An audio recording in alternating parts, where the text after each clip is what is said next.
eu gostaria de compartilhar com você um princípio que diz assim: até depois do fim. Dá até um filme, né, de terror, de suspense, alguma coisa assim, um tema de um livro, até depois do fim. Será que existe vida depois do fim? Pergunta para o seu irmão. Será que existe alguma possibilidade depois do fim? Você sabe que quando nós nos achegamos diante da palavra de Deus, nós percebemos que desde Gênesis até Apocalipse, tudo chegou no fim. E aí você percebe Deus requerendo uma resposta do sobrenatural de Deus depois do fim. Lá em Hebreus capítulo 10, versículo 38 e 39, diz assim: mas o meu justo viverá pela fé, se retroceder, não me agradarei dele. Nós, porém, não somos daqueles que retrocedem e são destruídos, mas dos que creem e são salvos. Sabe que Jesus não veio salvar você somente do inferno. Ele veio salvar você de um casamento ruim. Ele veio salvar você da miséria financeira. Ele veio salvar você das doenças emocionais. Ele veio salvar você das doenças físicas. E a Bíblia diz aqui o seguinte: que você foi chamado para viver pela fé e não retroceder. Deus não se agrada daqueles que retrocedem. Isso é muito forte. E é tão interessante que diz o seguinte no versículo 39: nós não somos daqueles que retrocedem e são destruídos. A Bíblia diz que quando você retrocede, você é destruído. Diga para o seu irmão: se você retroceder, você vai ser destruído. Quando eu estou conversando com alguém, quando as pessoas me mandam mensagem no Instagram, no meu WhatsApp, pedindo ajuda, você percebe que há um problema sério na compreensão daquela pessoa. Às vezes a pessoa ela vem aqui à frente pedindo uma oração, e aí você percebe que o problema dela não é a oração que ela está pedindo, porque é algo que tem a ver na vida dela de um posicionamento, mas ela tem uma compreensão que o que ela precisa é oração. Mas muitas vezes o que falta é um posicionamento. Uma vez eu conversando com um pai, e aquela criança dando soco na barriga do pai assim, que ele queria a atenção do pai, e deu um soco. E aí deu outro soco, e o pai para. E a criança nem é para o pai.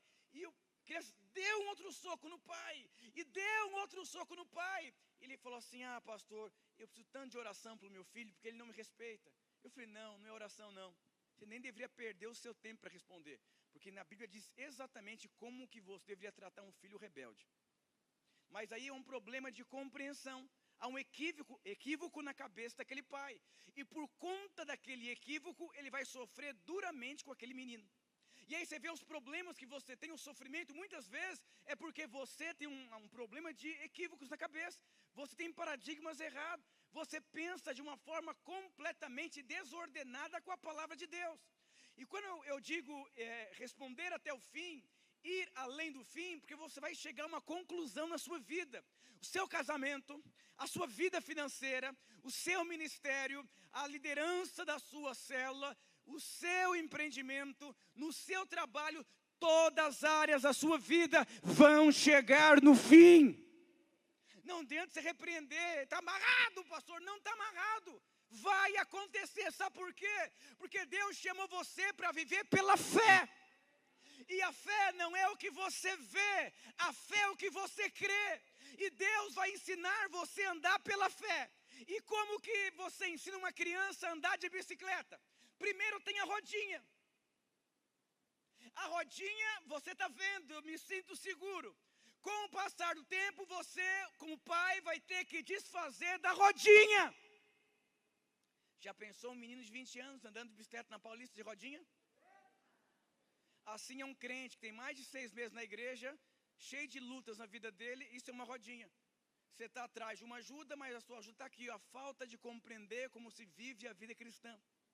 Romanos 12 deixa muito claro: não se conforme com esse mundo. Aí você acha: é a droga, pastor, não, é a maneira que esse mundo pensa. E às vezes, sem você perceber, você começa a pensar como o mundo pensa. E você vai ter o quê? Vai ter o fruto que o mundo tem. Mas essa não é a vontade de Deus. É tão interessante que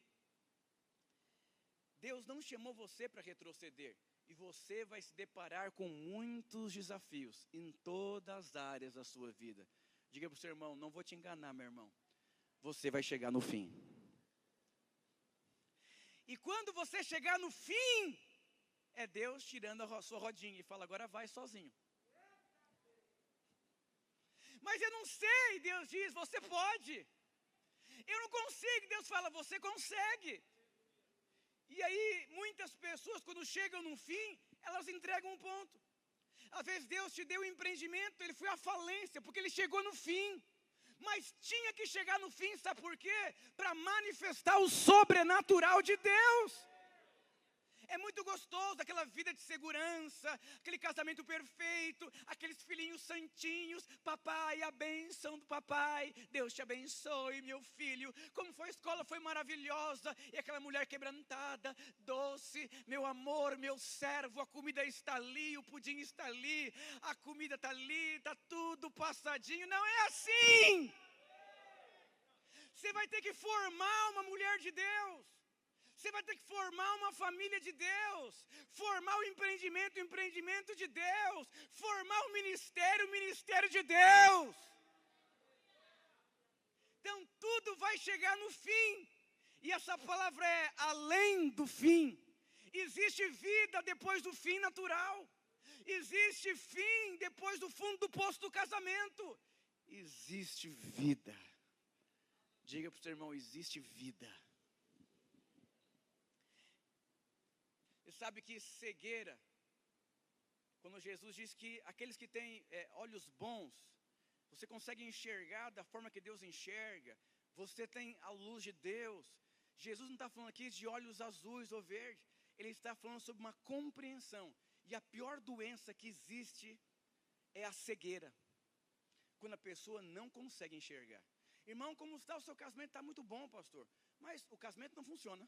A mulher não respeita, não tem vida íntima. Como que está muito bom? Ele acredita que aquilo é o bom. E cegueira vai impedir você sempre de você crescer e de você avançar. Há muitos anos atrás eu conheci um homem que ele tinha problema com droga. Foi para casa de recuperação, nunca venceu as drogas, foi umas 15 vezes para o encontro com Deus, aquela luta. E um dia, numa madrugada, aquela vai para a rua, volta para casa, a família orando, jejuando, clamando, se sacrificando para pagar a casa de recuperação, uma luta de muitos anos. Ele nunca venceu. De repente, numa madrugada, a mulher acorda, olha para o lado, o marido não estava na cama. E ela fica assustada, era de madrugada, e começa a correr pela casa, e cadê ele? Muito tempo sem usar droga, e de repente, junta a família, o pai de vocês sumiu. E aí começaram a andar por aquele bairro, e chegaram numa praça, e aquele homem estava dormindo numa praça, já quase clareando o dia. E ela falou assim, amor, e os filhos, papai. Ele falou assim, não entendi, eu sou pai de vocês, eu sou sua esposa? A minha família são os moradores de rua. A vida que vocês vivem é muito ruim. Vida de verdade é uma vida de liberdade. Eu durmo na praça, eu tenho amigos, eu faço o que eu quero, não presto conta para ninguém, aqui não tem pressão, aqui a vida é muito boa, mas a vida de vocês tem que acordar de manhã para trabalhar, tem que ser crente, perder o domingo para ir no culto, fazer um curso. Vocês não sabem o que é vida, deixa eu dormir, porque eu posso dormir até a hora que eu quiser, mas vocês não, daqui a pouco vocês vão trabalhar. Tem sentido? Pergunta para o seu irmão se isso tem sentido. Mas é um equívoco que ele carrega. E por conta que ele carrega essa forma de pensar, ele vive dessa forma. Irmãos, às vezes você tem dificuldades na sua vida, que é uma forma que você pensa. E porque você pensa dessa forma, você não consegue avançar. A forma que você pensa sobre casamento, sobre criação de filho. Quantas crianças pequenas são pentelhos? Mas por quê? Porque a mãe carrega o equívoco, o pai também. Ai, não pode disciplinar, não pode colocar no cantinho da disciplina. Ai, meu Deus do céu. Aí você só passa vergonha. Eu vou em lugares, as pessoas têm muitos filhos pequenos. Eu falo, meu Deus, o que o pai está fazendo com essa criança? Está formando um marginal, uma pessoa insana, te arrebenta com a casa, desrespeita o pai, desrespeita as pessoas, e o pai muitas vezes é líder, mas você percebe que ele deixa para lá. É uma fase, olha o equívoco. E aí você vai comer desse fruto. E o que separa um vencedor de um perdedor, não é ele vir na igreja, não é ele fazer um curso, são os princípios em qual ele carrega. Nós temos uma visão, o nosso encargo é edificar uma igreja de vencedores. O que é uma igreja de vencedores, pastor? Que tem membros que são vencedores. Agora você tem que ter uma clareza do que é ser um vencedor. Talvez para você o que é ser um vencedor é trocar o seu carro. Talvez para você o que é ser vencedor é ganhar dinheiro. Mas para Deus isso não é ser um vencedor. Ser um vencedor para Deus é quando tudo chega no fim. E o poder de Deus, o sobrenatural de Deus se manifesta. E você carrega um testemunho por conta que você chegou no fim daquilo. Quantos líderes de célula entregam as suas células porque chegou o fim na célula? Chegou o fim da rede. Chegou o fim do empreendimento. Chegou o fim. São pessoas que não têm testemunho. Tudo quando chega, fica difícil, você abre mão. Difícil, você abre mão. E difícil, e você abre mão. E fica muito difícil, e você abre mão. E são pessoas que vivem de recomeço. Eu tenho um livro, está esgotado, chama A Importância dos Pequenos Começos. Lá eu falo que tem pessoas que só recomeçam. O pau quebra no casamento, me perdoa, amor, vamos recomeçar. O pau quebra, me perdoa, amor, vamos recomeçar. O pau quebra, me perdoa, amor, vamos recomeçar. O pau quebra no empreendimento, me perdoa, vamos recomeçar. Me perdoa, vamos recomeçar. Então, os anos vão passando e você não constrói nada. Por quê? Porque você sempre está recomeçando. Porque quando chega no final, você não sabe o que faz. Aí você machuca ou você abre mão. Mas esse não é o propósito de Deus. Quando... alguém já assistiu um filme que chama assim A Rota de Fuga? Quem já assistiu Rota de Fuga? Levanta a mão. Do Arnold Schwarzenegger. E também do Está Longe, né? Tem irmão que está longe. E aí, nesse filme, ele era colocado em cadeias. E lá ele tinha que descobrir as dificuldades que a cadeia tinha e por onde os presos poderiam fugir. E ele descobria. Mas por que tinham presos que viviam numa cadeia e nunca conseguiam sair de lá se tinha uma possibilidade de saída? Porque tinha aquela mentalidade, não dá, não tem como sair daqui. E aí colocaram ele numa cadeia que era num mar, num barco muito grande. E aí não tinha como sair, era impossível. Mas mesmo assim ele conseguiu sair de lá. Eu vou dizer, quando você olha a palavra de Deus, os heróis da fé, a situação, o cenário que eles se deparavam, e havia saída.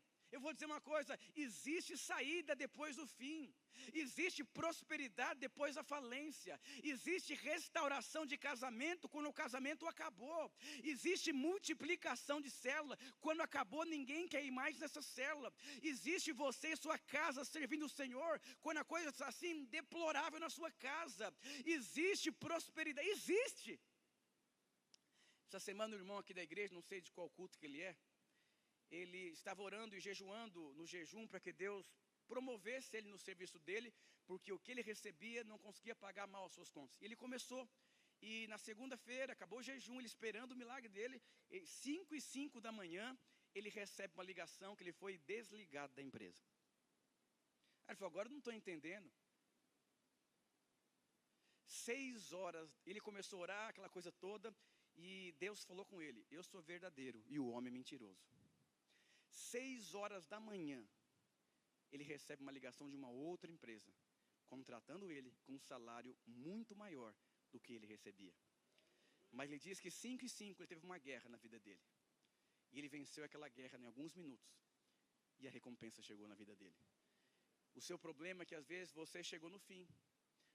O que você ganha não dá para você se pagar. Mas você tem um equívoco. Quando Deus quiser fazer, Ele faz. É assim mesmo. Eu não tenho estudo. É muito difícil. São equívocos que você carrega. Eu vou dizer, se você não incluir na sua vida esse princípio de você ir além quando chega no fim. Se eu contasse para você os meus testemunhos de áreas da minha vida que chegou no fim, eu não estaria aqui. Irmãos, nós temos vivido coisas poderosas. Eu tenho se deparado com situações que acabou. Mas quando acaba, Deus ele entra. E você precisa entender que Ele pode entrar quando chega no fim.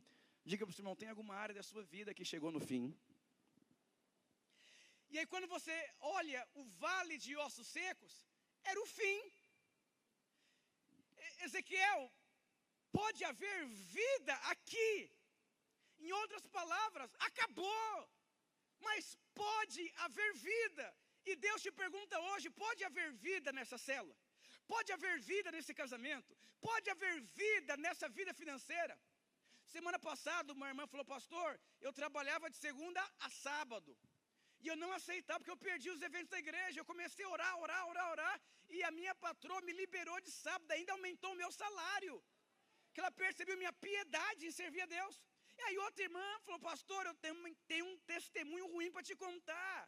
Eu estava orando para Deus me dar um trabalho de segunda a sexta. E eu ganhei um de segunda a sábado, eu estou triste. Aí você percebe, são testemunhos diferentes. Porque tudo vai chegar ao fim, você precisa se posicionar. Um crente vencedor, eu vou dizer, eu não vou mentir para você. Todas as áreas da sua vida vai chegar ao fim. Vai chegar o limite da sua vida financeira. Vai chegar o limite da sua liderança. Vai chegar o limite do seu ministério. Irmãos, eu tenho amigos pastores que estão frustrados profundamente.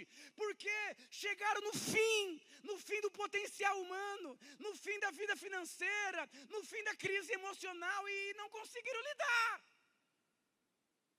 Quantas pessoas entregaram tantas coisas preciosas porque chegou no fim? Diga para o seu irmão, você está no fim, chegou no fim, como é que está? Ou talvez você chegou no fim, mas está empurrando agora com a barriga. É o irmão do filho pródigo. Ele mora na casa do pai, mas está muito pesado.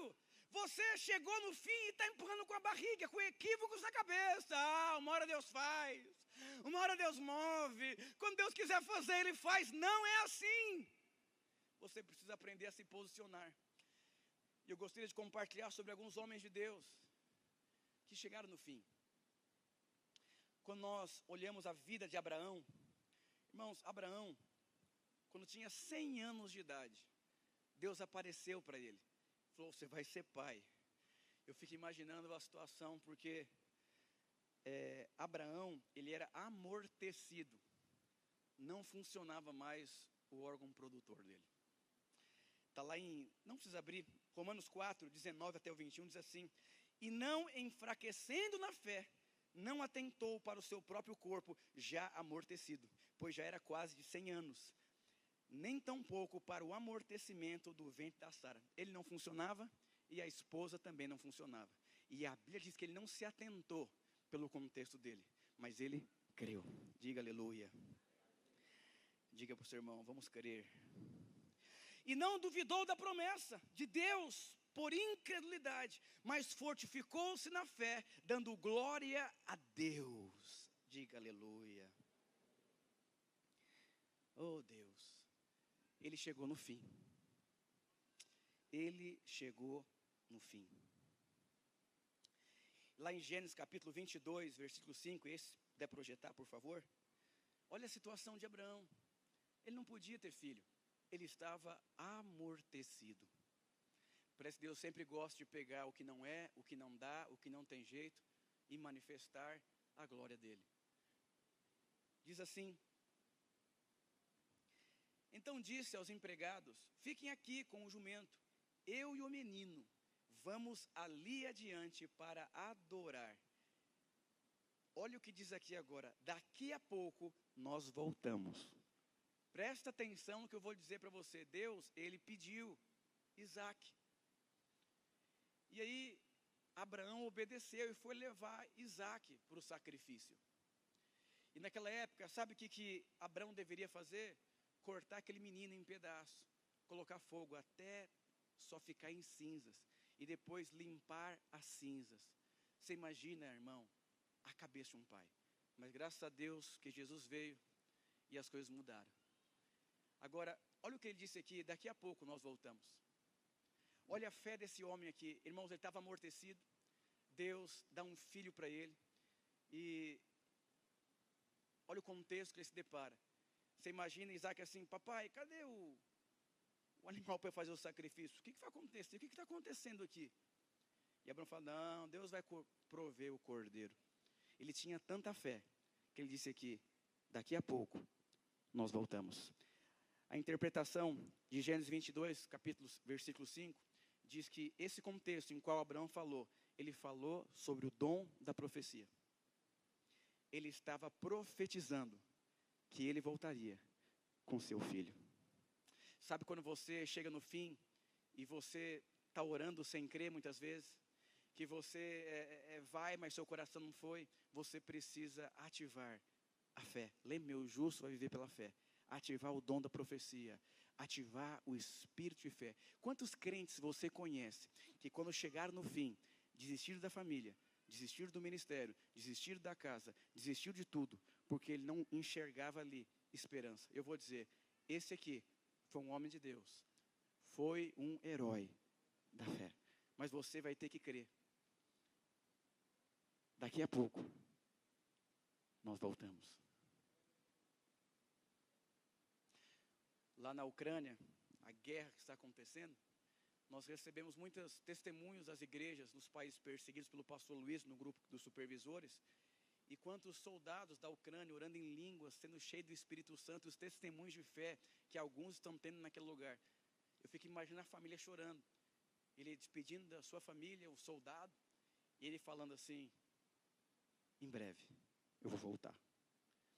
É de tocar o coração alguns testemunhos que eu recebo, de lugares e de países perseguidos. Eu vou dizer uma coisa, quando você chegar na sua célula e você não vê nada, aprenda que você chegou no fim. Não se entregue ao fim, porque para Deus o fim só é o começo. Nunca se esqueça, o fim para Deus só é o começo. Nós vemos também a vida de Moisés, é tão interessante. Moisés vai, intercede pelo povo, se posiciona para libertar o povo do Egito sai rumo a Canaã. Havia uma nuvem que conduzia aquele povo, mas só tem um problema. Sabe aonde que a nuvem parou? Na porta do mar. Aí ou morremos afogados, ou o exército de Faraó acaba com a gente. Se o exército da Rússia tem essa potência, imagina o exército de Faraó como que era. E aí Moisés, a nuvem levou exatamente para o fim. É como Deus tivesse levado aquele povo para o fim. Tem crises em casamento e muitas vezes você está expulsando o demônio, mas Deus está permitindo essas crises para você entender que não existe casamento se não for no sobrenatural de Deus. Uma vez uma mulher ligou na minha casa soltando os cachorros, falando com a minha esposa, falando mal do marido e pedindo um conselho, e minha esposa falou assim: irmã, você precisa crer, você precisa orar pelo seu marido. Ela desligou o telefone na cara da minha esposa, porque ela não aceitava o fim, porque o fim é um lugar de dor, o fim é um lugar de constrangimento. Mas depois que você entende que Deus permite o fim, para que você possa experimentar a cura, o milagre, não existe vida natural. Você foi chamado por Deus para viver uma vida sobrenatural. Irmão, quanto crente deprimido, crises de ansiedades terríveis, porque chegou no fim. Ao invés de você se posicionar e ir para Deus pedir ajuda, aí você pede empréstimo, você quer se matar, toma remédio tarja preta para dormir, toma uma cachaça para ver se dá uma equilibrada na sua vida. Aí você vai fazendo muitas coisas, vai para a internet, vai comer chocolate, vai assistir a novela das 6, você vai fazer tantas coisas. Eu vou dizer, olha a situação de Moisés. Não tinha o que ele pudesse fazer. Não tinha o que ele pudesse fazer. Ele não tinha opção. Ou ele ia, ou ele ia. Eu vou dizer para você, irmão, casamento, célula, finanças, ou você vai, ou você morre. Quantas pessoas estão mortas na vida financeira? Tantos anos na igreja. Já era para estar assim, tão longe, está no mesmo contexto financeiro. Quantos irmãos já era para ser discipulador, está avançando, está crescendo, já era para ter o seu próprio negócio, mas você foi destruído, porque você chegou no fim.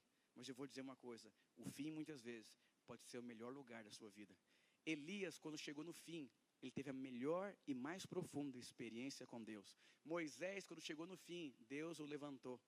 Paulo, quando chegou no fim, se você for ver o fim, muitas vezes, é o melhor lugar porque ali vai manifestar o sobrenatural de Deus. Diga para o seu irmão: e aí, meu irmão amado, querido?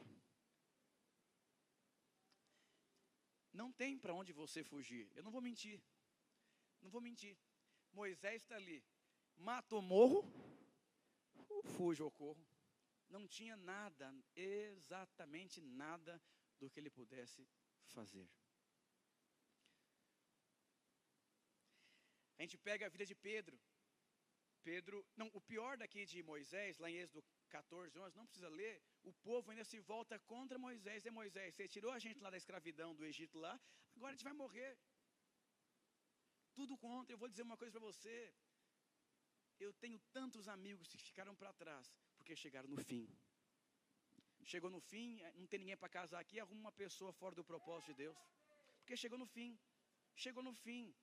E eu vou dizer uma coisa, o fim é o lugar dos maiores testemunhos com Deus. Não desista. Eu vou dizer uma coisa para você, não se assuste quando você estiver no fim. Mas se posicione, vai procurar ajuda, vai se encher do Espírito Santo, vai fluir na vida de Deus. Pedro também, ele pescou a noite inteira, voltou para casa. Eu fiquei imaginando as crianças, cadê o TT de peixe? A mulher com a frigideira, vamos fazer McChicken. E aí, Jesus aparece, olha a frustração, olha o fim. Olha o fim de um homem que precisava trazer comida para casa. Acho que Pedro estava pensando, vou pegar um empréstimo com o Mateus, o coletor de impostos, vou pegar um consignado aqui, vou ter que fazer alguma coisa. Está cheio de crente assim. E olha que interessante, respondeu Simão, disse-lhe, mestre, havendo trabalhado toda a noite, nada apanhamos, mas sobre a sua palavra lançarei a rede. Em outras palavras, o negócio está feio, mas eu vou obedecer. Tem gente, irmão, que nem obedecer, obedece. Ele não foi aqui cheio do Espírito Santo. Ele não deu uma resposta poderosa como a de Abraão. Ele só falou, não peguei nada, mas eu vou de novo sobre a sua palavra. Sabe o que significa? Tem muitas vezes que você vai ter que aprender a andar na fé dos outros. Mas tem gente que nem na fé do outro consegue mais andar. Eu cuido dos pastores e obreiros, e teve irmãos que eu carreguei no ombro. Tem alguns nesses dias que eu estou carregando nos ombros, porque chegou no fim de muitas áreas da vida. E eu estou ali nos ombros ali, ó. Vamos sair dessa junto. Deus vai mover. E estou carregando no ombro ali, ó. Porque chegou no fim. E eu vou dizer uma coisa. Às vezes, você vai ter que ir na fé de alguém. Eu, na minha vida, eu só estou aqui porque eu não acreditava em mim. Porque eu me achava uma pessoa burra. Eu me achava uma pessoa com muitas dificuldades, com muitas crises emocionais. E um dia eu disse, há muitos anos atrás, meu pastor, eu não sei por que eu sou um líder de célula. Eu sou uma pessoa. Eu comecei a falar do que eu estava enxergando. Ele falou, você não é isso. Ele falou, eu não consigo ir mais. Ele falou assim, então eu vou levar você nos meus ombros. E ele me ligava todos os dias, aquela coisa toda, e eu ligava aquela coisa toda, e eu aprendi uma coisa. Existem situações que você vai ter que ir na fé dos outros. Ah, mas é muito humilhante, é muito constrangedor, é muito complicado. É verdade, mas é melhor do que morrer no fim. Pedro foi na fé de Jesus. Jesus não era pescador de peixe, querido. Não tinha bagagem nem experiência de pesca. Diga para o seu irmão, você está cheio do Espírito indo, ou está indo na fé de alguém, ou parou, não quer nada.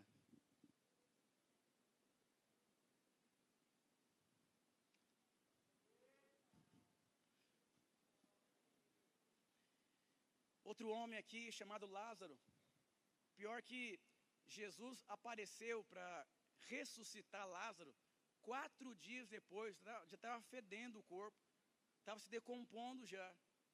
E aí, é tão interessante que Jesus aparece na história e diz assim, ele somente dorme. Se alguém puder tocar um teclado aqui. Jesus apareceu 4 dias depois e disse, ele dorme. Quem crê, verás a glória de Deus.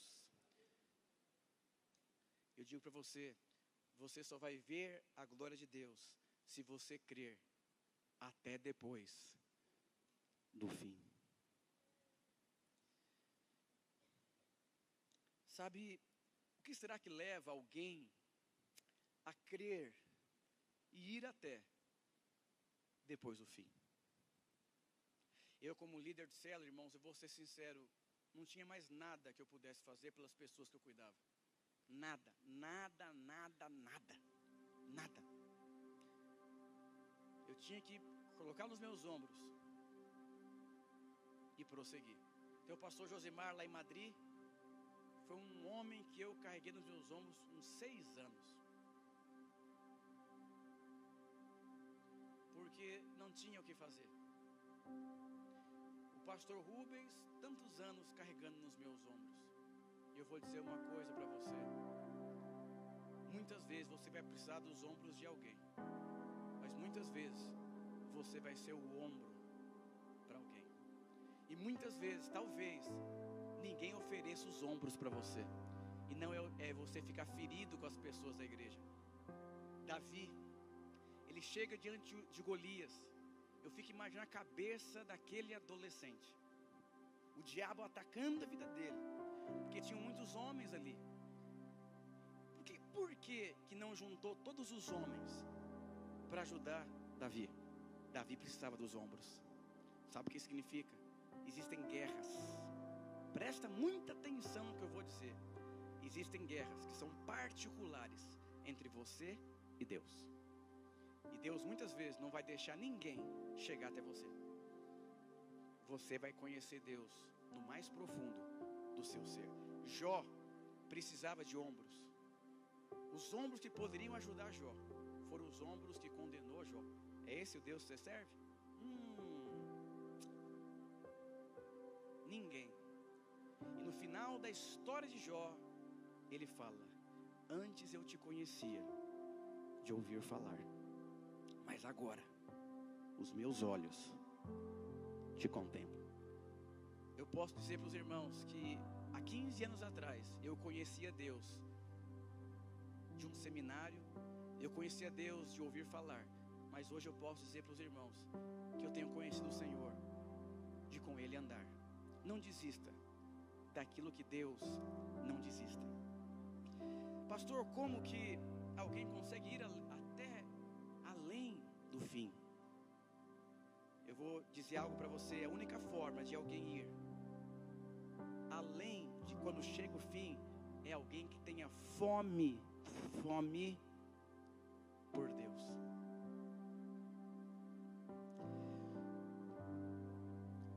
João capítulo 6, versículo 25 até o 27.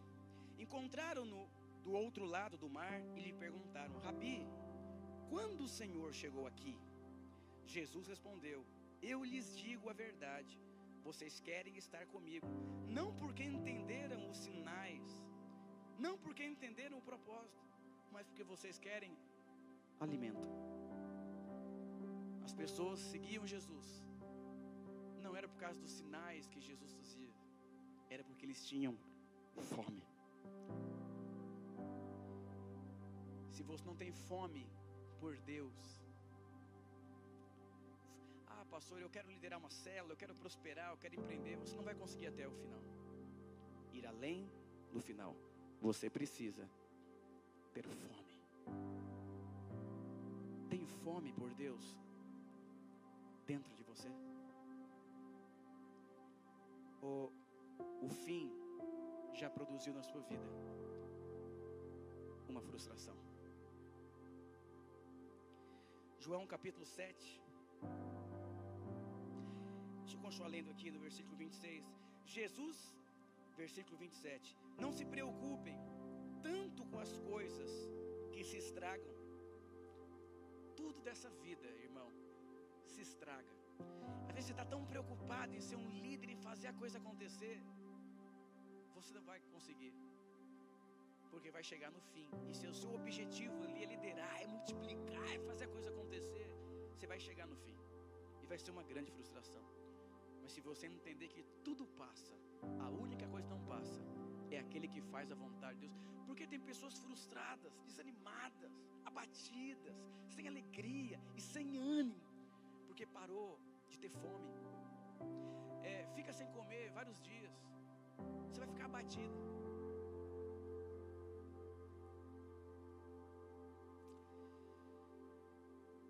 mas usem suas energias buscando o alimento que permanece para a vida eterna, o qual o Filho do Homem pode lhes dar.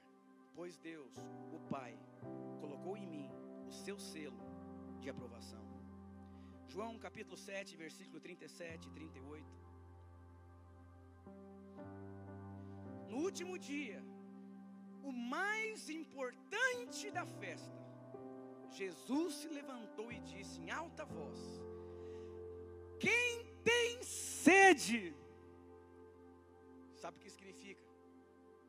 Tinham pessoas ali que estavam na festa, mas não tinham mais sede. Você pode ser um líder profissional, um pai profissional, você pode ser um pastor profissional, um discipulador profissional. Você faz, mas você não tem mais fome por aquilo. Um dia, uma mulher orando pelo marido, eu falei assim: talvez seu esposo não consiga olhar para você e ver que você ama ele, mas olha o que ele fez contra mim. Eu falei: ele é ímpio, ele é cego. Eu falei: muda a sua atitude. Essa mulher começou a fazer as melhores comidas, as melhores sobremesas, e ele, sendo áspero lá no amor de Cristo, um dia ele disse: o que aconteceu com você? Parece que você voltou a me amar, a se preocupar comigo depois de tudo que eu fiz. Ele disse: eu quero conhecer o Deus que fez restaurar o amor por mim, porque eu também te amo.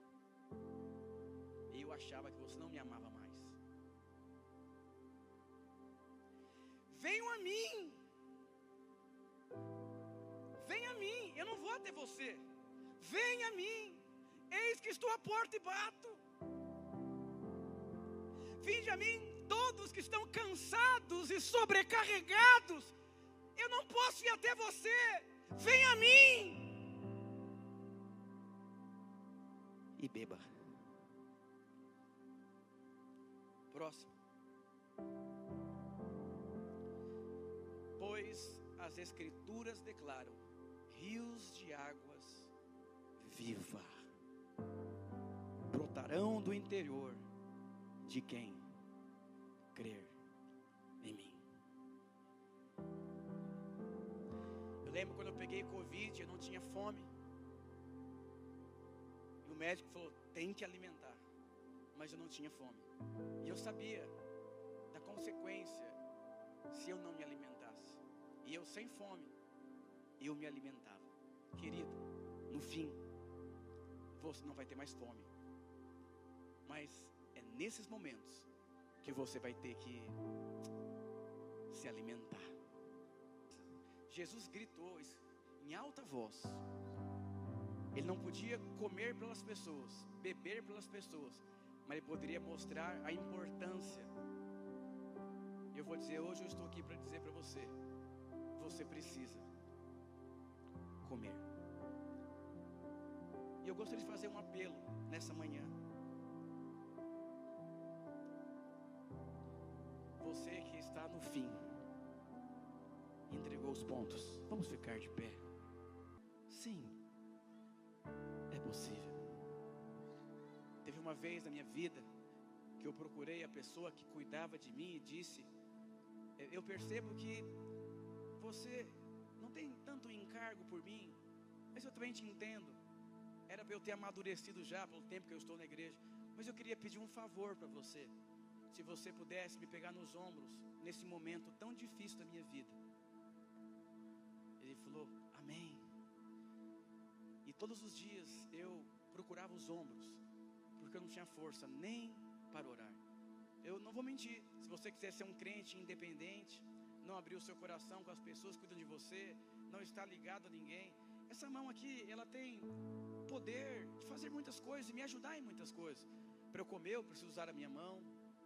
Para eu mexer no celular, isso me ajuda muito. Mas essa mão, ela só tem condições porque ela está ligada a um corpo que tem uma cabeça. E eu vou dizer, talvez você é alguém que não está desfrutando porque não está ligado a nada, nem a ninguém. Espírito Santo de Deus. E eu gostaria de fazer um apelo. Você que chegou no fim, a vir aqui à frente.